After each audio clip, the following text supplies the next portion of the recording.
আমরা ইনশাল্লাহ এই নির্বাচনে এনসিপির হাতে 150টি আসন পেতে যাচ্ছে এনসিপি। শাপলাতে আছি।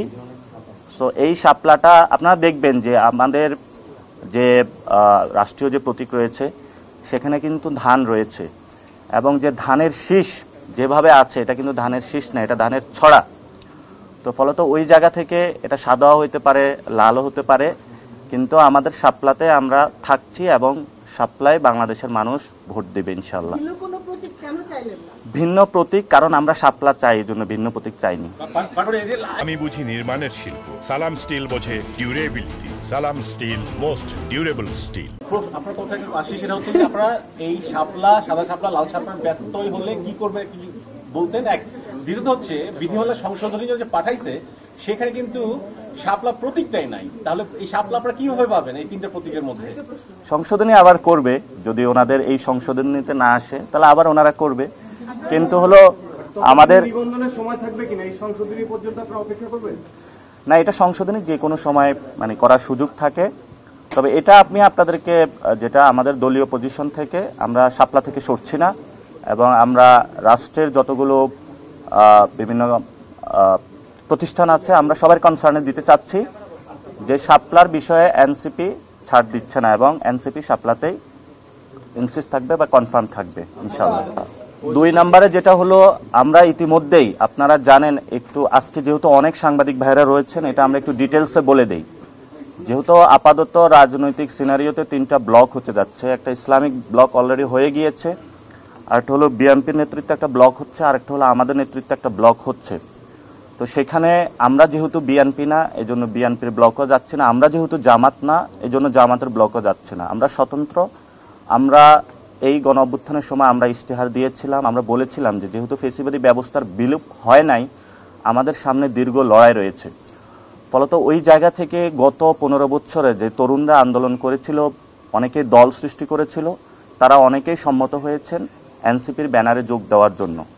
আমরা তাদের সাথে আলোচনা চলমান রেখেছি। এটা আমাদের সিদ্ধান্ত হয়েছে যে আমরা একসাথে একীভূত হয়ে কাজ করব, কিন্তু কি প্রক্রিয়াতে এটা হবে সেই বিষয়ে এখনো কথাবার্তা চলছে। যখন আমরা এটা সম্পূর্ণ করব তখন আমরা আবারই আপনাদের সামনে এসে আপনাদের মারফতে আপনাদেরকেও এবং দেশবাসীকে ফাইনাল মেসেজটা জানাবো। তবে এটা আমরা সিদ্ধান্ত নিয়েছি, গত 15 বছরে যতগুলো ব্যানার আছে সবগুলো ব্যানারকে আমরা একীভূত করতেছি একটা জায়গায়, এবং এটা বৃহত্তর তরুণদের অ্যালায়েন্স আসতেছে। এবং আমরা সেখানেও বলেছিলাম শুরুতে যেটা, ইনশাল্লাহ এই নির্বাচনে এনসিপির হাতে 150টা আসন থাকবে ইনশাল্লাহ।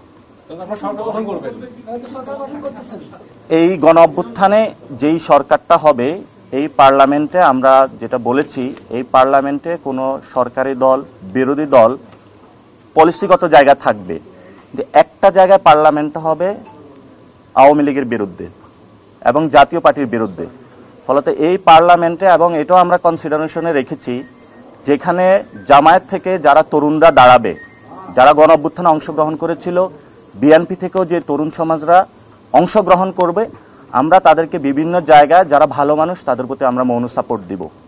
কিন্তু আমাদের যারা প্রার্থী থাকবেন আমরা কি প্রক্রিয়াগতভাবে বাছাই করব সেটাও আপনাদের সামনে আজকে স্পষ্ট করেছি। কিন্তু আমরা এটা দেশবাসীর সামনে স্পষ্ট করতে চাই, আগামীর যে সংসদটা হবে এখানে আওয়ামী লীগ থাকবে না, জাতীয় পার্টি থাকবে না, এবং এটা দীর্ঘদিন ধরে আমরা বলে আসছি। 5 তারিখের যে গণ অভ্যুত্থান সেখানে বুলেট রেভলিউশন হয়েছিল, এবারে ব্যালট রেভলিউশন হবে, যেই রেভলিউশনের মধ্য দিয়ে ভোটিং প্রসেস এবং সব জায়গা থেকে বাংলাদেশ থেকে আওয়ামী লীগ এবং জাতীয় পার্টি হারিয়ে যাবে ইনশাআল্লাহ। কথাবার্তা চলছে, আমরা সম্মত হয়েছি, ওনারা আসবেন, কিন্তু কি প্রক্রিয়া আসবেন সেটার কিছু পলিসিগত জায়গায় আমরা বলেছিলাম যে তাদের কাছে আমরা আমাদের আদর্শগত জায়গাটা ক্লিয়ার করেছি। এখানে কয়েকটা আসন বা দেনা পাওনার প্রশ্ন না, এখানে আমাদের একটা আদর্শিক লড়াই রয়েছে। এই আদর্শিক লড়াই, কারণ আমরা ওল্ড সিস্টেমের সাথে কখনো কম্প্রোমাইজ করব না, আমরা এতদিন করি নাই, এবং আমরা কয়েকটা ক্রাইটেরিয়া সিলেক্ট করেছি।